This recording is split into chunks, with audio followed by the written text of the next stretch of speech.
జోహార్. మనమే కాదు, మన భావితరాలకు కూడా అవసరం ఉన్నది. బ్రిటిష్ హస్తాలలో ఉన్నటువంటి భారతదేశానికి స్వాతంత్రం వచ్చిన తర్వాత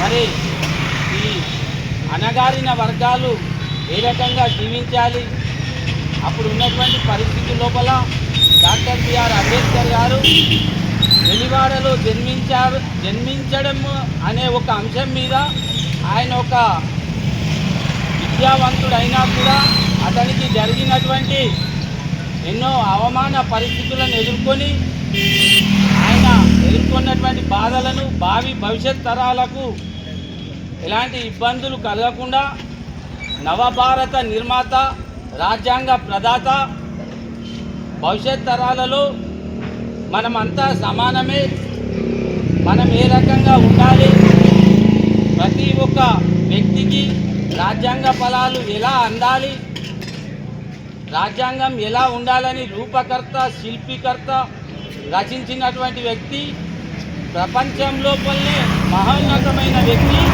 మన భారతరత్న డాక్టర్ బిఆర్ అంబేద్కర్ గారు. ఈరోజు భారతదేశంలోనే కాదు, ప్రపంచ దేశాలలో ఈ మహనీయుని చిత్రపటాలు, శిల్పాలు పెట్టుకొని నేడు పూజిస్తున్నటువంటి సంఘటనలు మనం చూస్తున్నాము. అలాగే ఈ మహనీయులు చేసినటువంటి రాజ్యాంగ ఫలాలలో భాగంగానే ఈరోజు ప్రస్తుతానికి ఇప్పుడు జరుగుతున్నటువంటి ఎన్నికల్లో రిజర్వేషన్ ఒక బీసీ బిడ్డగా నేను మీ ముందటికి వచ్చిన ఆ మహనీయుని దయతోనే అని నేను చెప్తున్నా.